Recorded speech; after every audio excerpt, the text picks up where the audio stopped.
Greetings. Today we delve into the thrilling world of tax policy, specifically, the Tax Cuts and Jobs Act of 2017.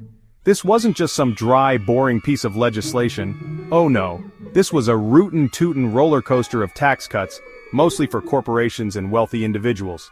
But hold on to your hats, folks, because some of these sweet tax breaks are set to expire in 2025. Will the wealthy get to keep their goodies? Let's dive in.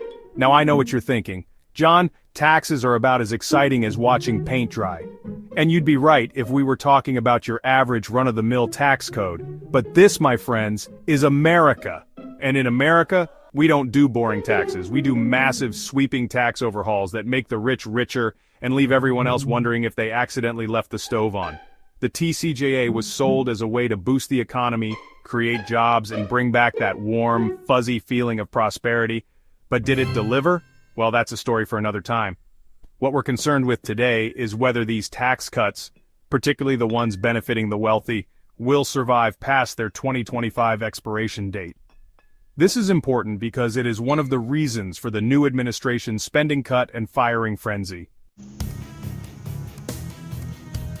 The TCJA slashed the corporate tax rate from a hefty 35% to a sweet 21%. That's right, corporations got a bigger tax break than your average Joe gets on Black Friday.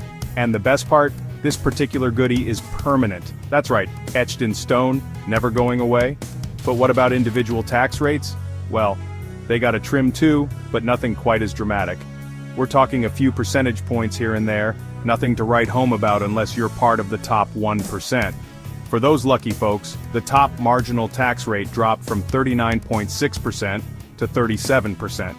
Now I'm no mathematician, but I'm pretty sure that's still a lot of money left over to buy, I don't know, a solid gold yacht, maybe a small island nation. The point is, while the TCJA did offer some tax relief for everyday Americans, the real winners were the big corporations and the already wealthy. And with some of those individual tax cuts set to expire, the question remains, will those at the top be content with their permanent corporate tax cuts, or will they come back for more? Now let's talk about the standard deduction, that magical number that lets you reduce your taxable income even if you don't have enough receipts to wallpaper your entire house. The TCJA nearly doubled the standard deduction, which sounds great on paper. More money in your pocket, right? But here's the catch. It also eliminated or limited several itemized deductions, which brings us to Section 4. Itemized deductions. Squeezing the middle class. Remember those itemized deductions, the ones that let you write off things like state and local taxes or SALT and mortgage interest? Well, the TCJA put a cap on those bad boys. The SALT deduction, for example, was capped at a measly $10,000. Now, that might sound like a lot, but for folks in high-tax states like California or New York, it's a drop in the bucket. And let's not forget about the mortgage interest deduction. The TCJA limited the amount of mortgage debt eligible for the deduction, which might not seem like a big deal unless you're, trying to buy a house. The wealthy, with their multiple mansions and vacation homes, probably didn't even notice this change. But for middle-class families struggling to afford a place to live, it was a kick in the teeth. Section 5, a helping hand for pass-through businesses. Now let's talk about pass-through businesses. Don't worry, I'm not talking about haunted houses or spooky graveyards. These are businesses structured so that their profits pass through to the owner's individual tax returns. Think partnerships, S-corporations, and LLCs.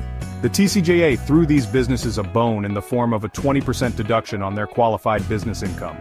Now this deduction is set to expire in 2025, along with many of the individual tax cuts. But will it? That, my friends, is the million-dollar question, or perhaps the billion-dollar question, considering the amount of money at stake. Will the wealthy, who disproportionately benefit from these pass-through businesses, use their considerable influence to keep this tax break alive? Only time will tell.